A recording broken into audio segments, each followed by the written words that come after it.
welcome back to Nails Before Films. This is part 2 of my reviews for the movies referenced in Deadpool and Wolverine. The review for that is in the description in top right corner now. Last time, I did the 3 Blade movies, link in the description. So this time, I'll be going over Daredevil and Elektra. Again, I'm not terribly familiar with Daredevil comics.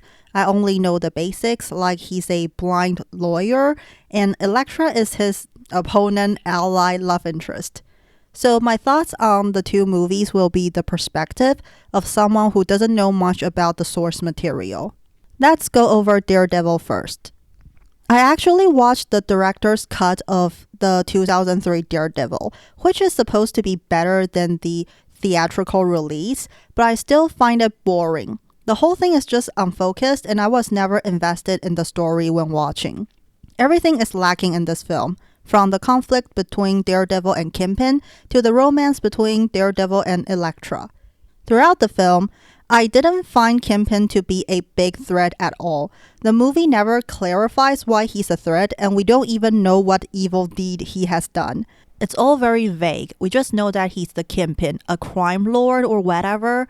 Sure, he killed Daredevil's dad when he was just a lackey and killed his own bodyguards for no reason, but I never get why he's a threat to the city.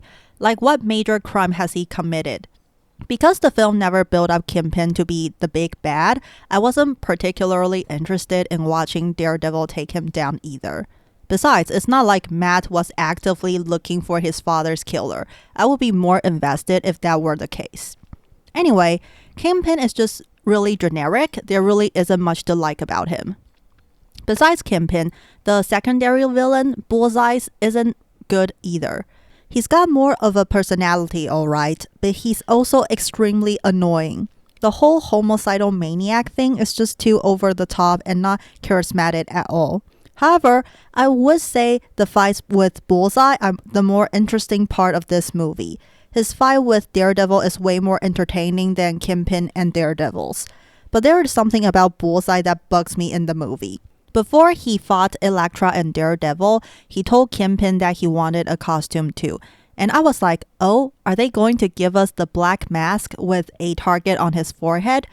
I've never liked that costume in the comics, but it's better than the generic outfit Bullseye got in the movie. Imagine my disappointment when Bullseye returned with essentially the same clothes. What's even the point of bringing up costumes then? Normally, I would be okay with this. I never complain about comic book accurate costumes in the X-Men movies. But in this case, they brought it up themselves, only for it to go nowhere. Why would you do that? Anyway, let's move on to Elektra, Daredevil's love interest. I hate the romance aspect of this movie. It's so shoehorned into the story. Matt just randomly hits on Elektra in a cafe, randomly starts fighting her, and they fall in love. What the heck? You barely know each other. I'm not saying there can't be romance between Matt and Elektra. It's just not executed very well. The conflict between Daredevil and Elektra is weak too. First of all, did Elektra really not see the freaking bald man with the target on his forehead? I feel like Daredevil and Bullseye weren't fighting that far away from her. So how did she mistake Daredevil for the person who killed her dad? Also, I thought that Elektra would try to kill Daredevil for the rest of the movie, but no, their conflict was resolved almost immediately. Elektra trained for a couple of minutes and defeated Daredevil after a very short fight. After that, she unmasked Daredevil and found out it was Matt. For some reason, that was enough to convince her that Daredevil didn't kill her dad. Her conflict with Daredevil ended almost as soon as it started, which is really underwhelming. Now, let's talk about Daredevil himself. He's a terrible lawyer and a terrible hero. He should have pushed further in the sexual assault case. He has proved that the girl was assaulted, so why not use that in his questioning? Instead, he just gives up and lets the man walk free. Later, when he goes after him, he doesn't wait till the man is alone. He just hangs out on the ceiling of a pub where there are a bunch of people, and he gets spotted almost immediately. He has to fight a bunch of unrelated people, and his target even gets away. What kind of superhero is this? I get that they want an impactful first fight where Daredevil defeats a bunch of people, but this is just stupid.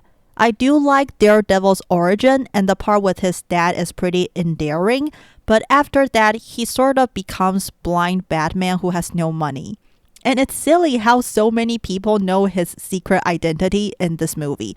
Elektra knows, Kingpin knows, the reporter knows, and the priest knows too. Is he even trying to conceal his identity? And just because Kingpin won't tell anyone he's defeated by you doesn't mean he's not going to retaliate. He could have his minions or mercenaries go after your partner and your law office. How is that okay? Daredevil just doesn't make a lot of sense, and the whole thing is so bland. They try to stuff too many plots in this movie and nothing is well developed. There's the love story, the crime solving, the fights with Bullseye and Kingpin, and the reporter trying to uncover Kingpin and Daredevil. It's just too much. The only thing I like about the film is the visuals. I do think the effects of Matt's senses is cool. And there are nice moments in this film too. As I mentioned before, I like the part about Matt and his dad. I also like that they touch upon Matt's Catholic background and how he's conflicted about this. Lastly, it's pretty funny when Matt crashes the cop's car multiple times to force the truth out of him. I actually laughed during that part, but overall, the film is unmemorable. Next, we have Elektra, which is somehow even worse. If you think the writing in Daredevil is lacking, then Elektra is even more nonsensical. From the get-go, the movie doesn't try to make sense. So an old man revives Elektra after Bullseye kills her in Daredevil. Why? No idea. Elektra then becomes his student and trains with him. Why doesn't she go after Bullseye, and why does the old man want to train her? No idea either. What exactly is the hand and what's their objective? Again, no idea. What is the treasure and why is she important? Still, no idea. Why do members of the hand turn into green smoke after being killed? No freaking idea. I honestly don't understand who this movie is for. People who are unfamiliar with the comics will be super confused, and comic book fans probably won't like this half-ass adaptation either. People who watched Daredevil, which should be the majority of the audience, won't like this movie either because it is drastically different from Daredevil's tone and story. As a superhero movie, Daredevil is pretty grounded in reality and no one has ridiculous superpowers. But that's not the case for Elektra.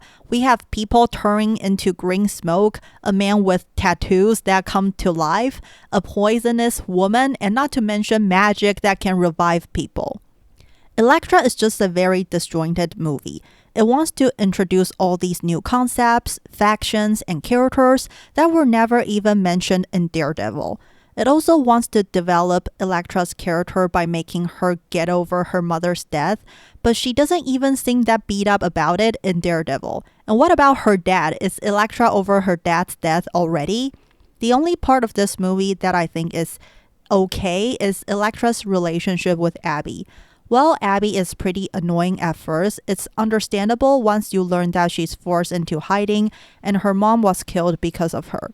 Elektra sees Abby as a younger version of herself and their friendship is done decently. However, I really don't get how the treasure works. From the looks of it, the treasure is something that appears in a few decades or something, but do the previous treasures stop being treasures once a new one shows up? And how exactly does having a treasure help?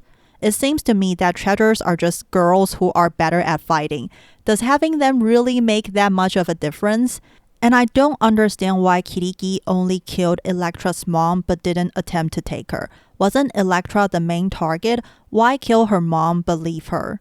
I'm also not a big fan of Elektra's romance with Mark. Did she forget about Daredevil already? Could you stop falling in love with people whom you just met? And Elektra's special ability to see the future is really inconsistent. She only uses it when it's convenient for the plot. They could get out of a lot of situations if she saw the future earlier or more often. Elektra just feels like a movie that doesn't need to be made. It's not interesting in any way, shape, or form and makes little to no sense. The fights aren't particularly entertaining and the visuals are not impressive either. It's a pretty bad film and not in a fun way. It's a wonder that after Daredevil, which was mediocre at best, The studio thought it was a good idea to make Elektra, which somehow turned out to be even worse. That's about it for my thoughts on Daredevil and Elektra. They're boring movies that don't make a lot of sense. I've never watched the Netflix Daredevil show, but I've heard that it's pretty decent, so I might check it out someday. I feel better about this set than I did the Blade set. I think the 3D horns are super cute, and I'm happy with my first 3D acrylic flower. The other ones are a bit mid, but oh well, I don't like the movies enough to come up with better designs. Next time, I'll be doing the Fantastic Four movies. Stay tuned for that. As always, like, subscribe, hit that notification bell, comment, share, do what you want. Follow me on other social media if you like. Links are in the description. Keep nailing it and get a better lawyer than Matt, people.